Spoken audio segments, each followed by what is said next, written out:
What are some ways that you can increase your emotional temperature? Jump around a little bit, like run, maybe stretch a little bit before you play. Thinking about what I'm going to do. In the ride, I usually listen to music, like really upbeat, or I just think of past meets where I've done really good, and the dives that I did and the scores that I got, and that makes me feel really good. So I'm ready. Well, I just keep on running as much as my legs can do, and I usually pull through. Some of the ways I can increase my emotional temperature is to listen to loud music or stretch, cheer with my team, warm up, stuff like that.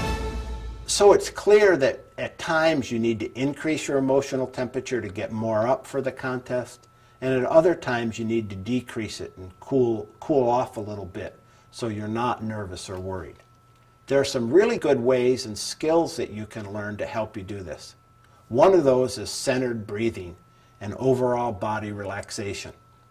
You center breathe by inhaling very slow through your nose, and then you think of a point right behind your belly button, and then exhale through your mouth, all very slowly.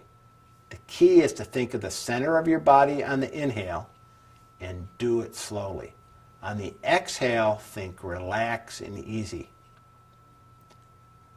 Now you can use centered breathing before a contest, during it, for example, if you go out of bounds and they stop action, or even while you're performing. For example, if you're a runner, you can center breathe as you run. However, to be effective, centered breathing must be practiced. So try to do it 5 or 6 times a day. Try it at school, during practice, in the drive to practice. You'll want to make it a habit that you hardly need to think about. Another way we can deal with our stress is bag it, or sometimes it's called parking it. Now, it's normal to experience stress. Every athlete does, before a big meet, in a critical situation. So the key is not to panic when you become stressed. Sometimes you just need to recognize that you are stressed and bag those stress thoughts and replace them with more productive or positive thoughts. So like we talked about with thought stopping earlier. Sometimes when you have these thoughts, people will say don't think them. That can be pretty hard to do. However, some athletes have found it effective to mentally bag or park those thoughts somewhere.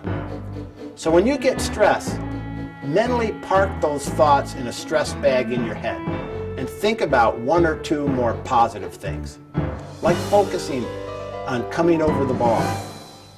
In big-time competitions, sometimes we think we're the only one in the world who gets nervous. The truth of the matter is that most athletes experience some type of nervousness before competitions. However, top competitors don't panic when they get nervous. Instead, they remind themselves that it's normal to be nervous and view it as a natural part of getting ready. So the next time you get nervous, remind yourself that it's not whether you get butterflies in your stomach that's important.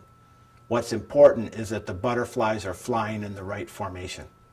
So if you get nervous, remind yourself that it's normal and focus on using the mental skills learned here to achieve your best emotional temperature for peak performance.